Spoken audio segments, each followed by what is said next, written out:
But basically what I think is going to happen is right now we have saleable wind this morning. It's right now it's blowing 9 at the airport from the east. That's not a good sign. That's going to die by 1 or 2 o'clock. We may see 4 and 5. But right now we've got something decent out there, so I'd like to go. 4 or 5 will be from the south? No, it'll be from the east again. Okay. East. As it dies, it's going to go right, okay? So it'll go east, east, southeast, okay? That kind of thing. Okay. So how many races you? 2. 2. Okay. We're going to do 2 really pretty races Good. today. Very good. Thank you. Okay, we're here with Tom Hubble, moderator of the Coach TCA program at Midwinters East. How's the program going, Tom? It's going great, Craig. We have about 20 coaches, and we have our 3 top coaches who have done a number of lead sessions for us. Greg Fisher talking about sail trim and boat speed upwind. Greg Griffin talked to us about starting along with Skip D-Ball, and we've had some post-race analysis with all those fellas about how they got around the course, and in particular, like this morning, we had to talk about recovery after a bad start, which was pretty informative. Who did that one? Who did that? Skip did that one. Great. He had it over early, and he got all the way back up to 14. Oh wow, great. Which is pretty fantastic. Good. And what was the sail trim about? What did you cover there? Sail trim was about how to get the correct shape in the sail and get the most speed out of it by achieving that. Okay. The right amount of mass bend, right amount of sheet tension, stuff like that. Great.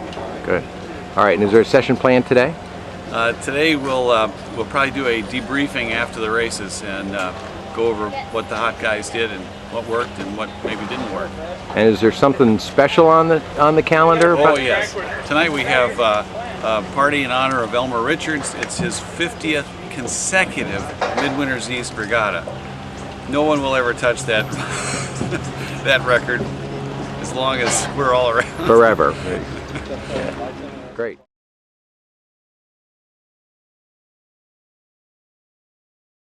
And here we have Skip D-Ball, who ended 4th in the race on Wednesday. Yeah, 4th or 5th. 4th or 5th.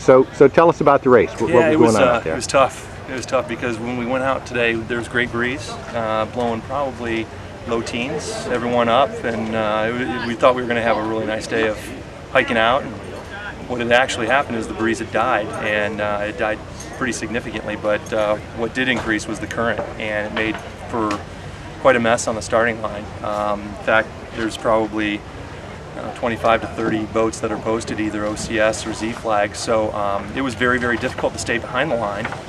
And what that meant is that getting off the line clean with so many boats jumping the gun early was nearly impossible. So you had to scramble. We use a golf term quite a bit called scrambling, which is when things don't go well. And we scrambled pretty well. We got to the top mark, not the best, probably in the 20s, and then had another great downwind leg. We've been going pretty well downwind, and I think we rounded the bottom mark ahead of a pack in probably 7th or 8th. So we went from the mid-20s to 7th or 8th, and then made our way up to 4th or 5th throughout the rest of the race. And fortunately, we had enough breeze to get around the course, but towards the end, it was getting really, really light, and the race committee sent us in, which was pretty wise, so that everyone could decompress a little bit. Although we're waiting for sea breeze, which is 180 degrees from what the wind is now, and it might be done for the day. Which we have our boat out, not for that reason, but we're pretty happy that we have it out, so we can get to Elmer's party a little sooner tonight. Yeah, great. Now, what were the finish places? Who finished where in this race? Today's race, first place was Robbie Brown. He had a clean race, and I think he won at every mark, or was leading at every mark. Second place, I believe, was Ed Spengeman, and I think he's sporting a Z flag, so his scores won't show how great a race he had. Third was Steve Lavender. Fourth was Vlasta, and then we ended up 5th. Now, I don't know if any of those guys were OCS'd actually over the line early, but that's how it shook out.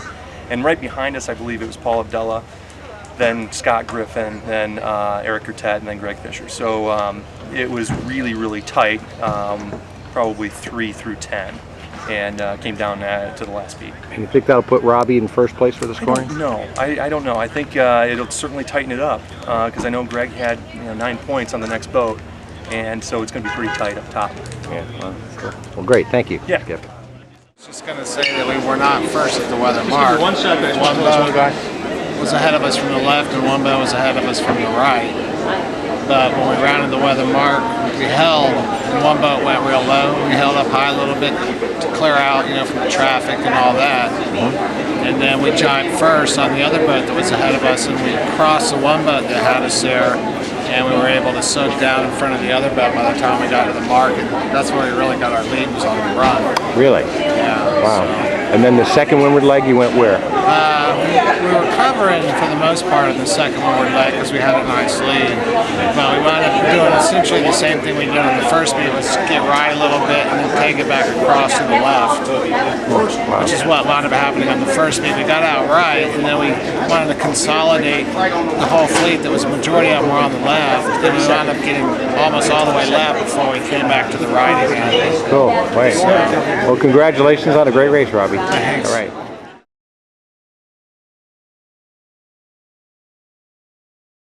We're here with Elmer Richards, the person that has celebrated his how many years, Elmer? 50th consecutive year. Unbelievable. Unbelievable, Elmer. Now tell me about your trip in the 70s. I've heard this story before, but there was a particular trip in the 70s, something called a gas crunch. Tell me about that one. Well, Noel Cram, as some of you know, always came down to me in that period, and we said, "Are we going to go this year?" And he said, "Sure."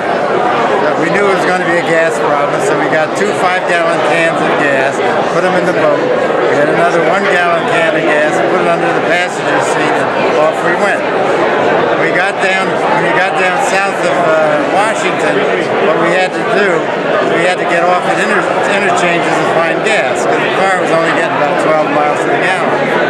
All the gas stations were closed because they had gas, but not enough to sell to everybody that opened in the morning. So we go down the road looking for a mom and top grocery store, and we got all the way to South Carolina. We got to South Carolina, we couldn't find gas. We asked one of the mom and pop stores, and he said, "That guy down there is closed, he's got gas." So we parked and went to sleep in front of his pump. When we woke up in the morning, there was long line of cars. When we got to Florida, we were all right. So that was a significant obstacle that could have gotten in the way of your 50 consecutive regattas, right? Tonight I'll talk about some other obstacles. I won't do it now. Fantastic. Well, Elmer, I think on behalf of the Thistle Class Association, we can wish you heartfelt congratulations for so many years. You've contributed so much to the class. I've gotten an awful lot out of it.